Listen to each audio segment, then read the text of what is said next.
नमस्कार. मालिकेच्या आजच्या भागामध्ये आपल्याला पाहायला मिळणार आहे की अधिपती आणि अक्षरा जग जिंकून ही लढाई जिंकून घरी आलेले आहेत. घरातील सर्वजण खुश आहेत. अक्षरा आणि अधिपती आता त्यांच्या रूममध्ये येतात. तेव्हा अधिपती म्हणतो, मला काही हे आवडलं नाही. एवढं 4 वाजता एवढं करायची काही गरज नव्हती. तर अक्षरा म्हणते, बाबा आहे तुमचे, तुम्ही एवढं जिंकलेलं आहात, एवढं सगळं झालंय, त्यासाठी त्यांनी केलं हे सेलिब्रेशन. अधिपतीला ते काही आवडत नसतं, पण इकडे चारुहास सर मात्र पुढच्या सेलिब्रेशनची तयारी करत असतात. नक्की आता काय करायचं आहे. अधिपती आणि अक्षरा आलेले आहेत. त्यांच्या सेलिब्रेशनसाठी गेम शो ठेवलेला आहे. बरंच काही चालू असतं. इकडे भुवनेश्वरी आणि दुर्गीचांची बोलत असतात. दुर्गीचांची म्हणतात, काय हे काय बरोबर नाही बरं का ताई, तू जर अशीच राहिली ना वागत तर काय संपलेलं असणार आहे. त्या मास्तरनीला कधी घराबाहेर काढू शकणार नाही. ते बघितलं का, जिंकून आले, 10 दिवसात चॅलेंज जिंकून परत आलेत ते. लक्षात येते का तुझ्या? वाटलेलं अधिपती एकटे येतील, तो धोंडा काय येणार नाही, पण ती धोंडा बी बरोबर आलाय, असं दुर्गी म्हणते. तेव्हा भुवनेश्वरी म्हणते की दुर्गी, एक गोष्ट लक्षात ठेव. कसं असते माहिती आहे का, एखाद्या वेळेस आहे ना, एक गोष्ट नेहमी लक्षात ठेवायची, जेव्हा आपली चाल चुकीची ठरते तेव्हा शांत राहायचं. समोरची व्यक्ती कधी चुकते ते बघायचं आणि एकदा का ती चुकली की ती आपल्या कचाट्यात सापडली म्हणून समजायचं. इकडे अक्षरा आणि अधिपती छान तयार झालेले असतात. त्यांना खाली जायचं असतं. अधिपती म्हणत असतो की खरंच आत्ता ना तुम्ही उगवत्या सूर्यासारखे दिसताय. आणि त्याचवेळी भुवनेश्वरी तिथे येते आणि म्हणते, कोणत्याही स्त्रीच्या सौंदर्याला दागिन्यांची आणि मग अक्षरा अधिपती भुवनेश्वरीला म्हणतात, हा बोला ना. तेव्हा भुवनेश्वरी कपाटातले सगळे दागिने, म्हणजे अक्षराचे तिने जे दागिने काढून घेतलेले असतात, ती घराबाहेर पडताना ते सगळे दागिने घेऊन आलेले असते. तेव्हा दुर्गी आणि चंचीही तिला म्हणत असतात की हे का घेऊन चाललेले आहे. तेव्हा भुवनेश्वरी म्हणालेली असते, काही झालं तरी ती अजून या घरची सूर्यवंशींची सून आहे. सूर्यवंशींची सून लंकेची पार्वती बनून राहणार नाही, असं भुवनेश्वरीचं म्हणणं असतं. आणि तसंच ती आता दागिने घेऊन आलेली असते. आणि त्याचवेळी ती ते दागिने जे आहेत ते अक्षराला देते आणि म्हणते की सुनबाई, हे दागिने घाला.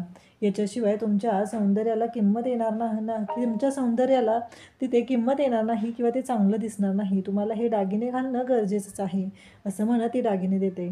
तर अधिपती म्हणतो, काय भारी आईसाहेब, तुमच्याबरोबर लक्षात आहे हे सगळं. आणि आईसाहेब तुम्ही येणार आहात ना. तर अधिपतीला आणि अक्षराला भुवनेश्वरी सांगते की या तयार होऊन खाली, असं सांगितलेलं असतं. आणि ती तिथून निघून जाते.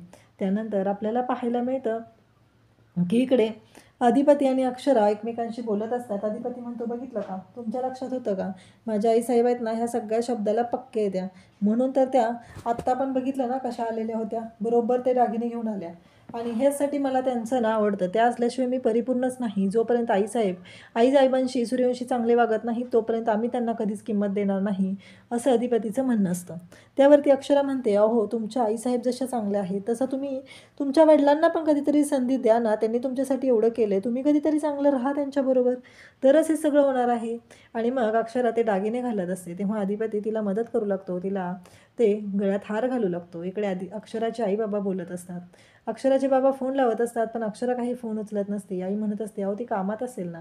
तर ते म्हणतात, अजून एकदा लावू का. अक्षराने फोन नाही उचलला. तेव्हा आई म्हणते, ठीक आहे लावा.